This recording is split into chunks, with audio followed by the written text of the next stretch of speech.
ઉદાહરણ નંબર 5 ઉદાહરણ નંબર 5 ની રકમ આ મુજબની છે કે વિદ્યાર્થીઓના એક સમૂહે એક વસ્તીમાં 20 પરિવારોની સભ્ય સંખ્યા પર સર્વેક્ષણ હાથ ધર્યું હતું. તેનાથી પરિવારના સભ્યોની સંખ્યા માટેનું નીચે આવતી કોષ્ટક આપેલ છે. હવે આ માહિતી ઉપર માહિતીનો બહુલક ગોતવાનો છે. મધ્યકના દાખલા આપણે આગળ કરી ગયા. હવે પછી આવી ગયું બહુલક. તો બહુલક ગોતવા માટે કોઠો તો આપણે સેમ ટુ સેમ જ રહે. તમારે ખાલી વેલ્યુ કિંમત ગોતવાની છે. તો સેમ તો આપણે f1 ને f0 ને f2 કઈ રીતે ગોતવું ને l અને બીજું કઈ આવીએ l અને h. હવે કઈ રીતે ગોતવું એ જરા ચેક કરી લે. તો પહેલા આપણે આવૃત્તિ છે f. આ આવૃત્તિમાં હાઈએસ્ટ કેટલા છે? 8 દેખાય તમને. એને હું નામ આપી દેવાનું f1. ખ્યાલ પડ્યો? હાઈએસ્ટ કેટલા દેખાય? 15. તો એને કેટલા આપી દેવાનું f1.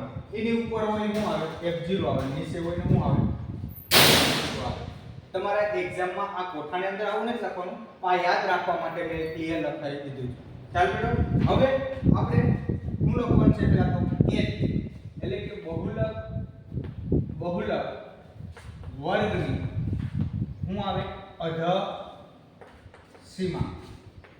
અધસીમા કેટલી છે? બહુલક વર્ગની અધસીમા એટલે કે આપણે f એટલે કે બહુલક વર્ગની આવૃત્તિ હોય 8. હાઈએસ્ટ કેટલા છે? 8 છે. એની અધસીમા આને બોલાય. આને શું બોલાય? અધસીમા. યાદ રાખો હંમેશા આ બાજુ હોય ને અધસીમા, આ બાજુ હોય ને ઉર્ધ્વસીમા. તો અધસીમા કેટલી છે? 3. હવે પછી આવી ગયો અધસીમા. પછી આપણે કેટલું લેવાનું છે? h. વર્ગ લંબાઈ કેટલી છે? કેટલા કિલોમીટર ગેપ છે? 3 માં કેટલા 2 નાખીએ એટલે કે પેલા 1 માં કેટલા નાખીએ? 2 નાખીએ એટલે 3 થાય. 3 માં 2 નાખીએ તો 5 થાય. એટલે કે વર્ગ લંબાઈ કેટલાની છે? 2 ની છે. હવે બીજું શું બોલવાનું છે? વર્ગ લંબાઈ મળી ગયું, l મળી ગયું. હવે f1. તો f1 એટલે કે બહુલક વર્ગની આવૃત્તિ. આવૃત્તિ કેટલી છે? f1 એટલે કે આવૃત્તિ કેટલી છે? 8. હાઈએસ્ટ વેલ્યુ કેટલી મળી? f1 એટલે કે 8. સોરી. હવે f2 એટલે કે બહુલક વર્ગની આ નીચે પાછળ થઈ ગયું, આ ઉપર આગળ ને નીચે પાછળ એટલે કે બહુલક વર્ગની પાછળના વર્ગની આવૃત્તિ. પાછળના વર્ગની આવૃત્તિ. પાછળના વર્ગની આવૃત્તિ કેટલી છે? 2. હવે f0 બહુલક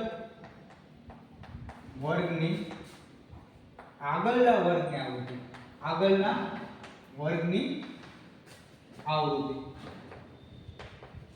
આગળના વર્ગની આવૃત્તિ કેટલી છે? 7. રેડી? 7 થઈ ગયું. હવે એટલું મળી ગયું. હવે સૂત્ર મૂકીએ. બહુલકનું સૂત્ર શું છે? બહુલકનું સૂત્ર બહુલક એટલે કે z બરાબર l plus f1 minus f0 છેદમાં 2f1 minus f0 minus f2 ગુણ્યા h.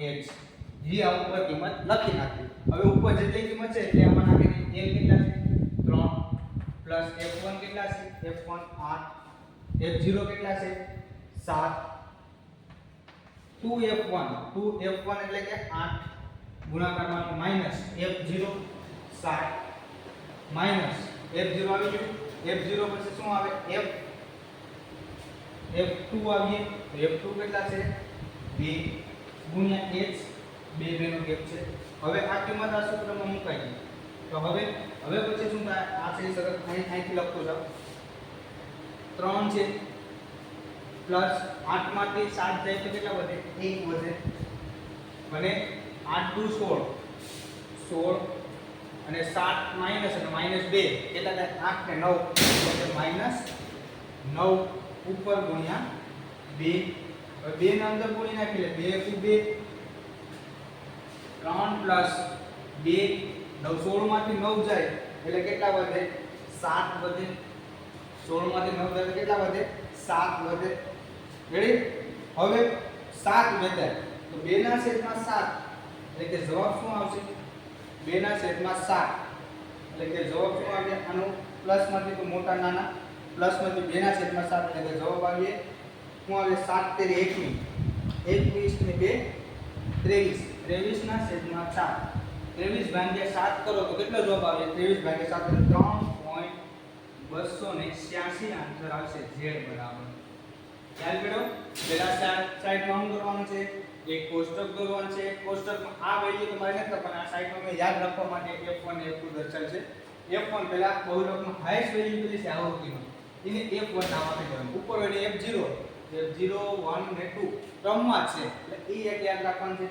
સૂત્ર શું છે? L એટલે બહુલક વર્ગની અધોસીમા, જે આવૃત્તિ હાઈએસ્ટ છે એની અધોસીમા પેલી એને અધોસીમા લેવાની.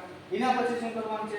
એટલું થઈ ગયું. h એટલે કે વર્ગ લંબાઈ, f1 એટલે બહુલક વર્ગની આવૃત્તિ, f2 એટલે કે બહુલક વર્ગના પાછળના વર્ગની આવૃત્તિ, f0 એટલે બહુલક વર્ગના આગળના વર્ગની આવૃત્તિ.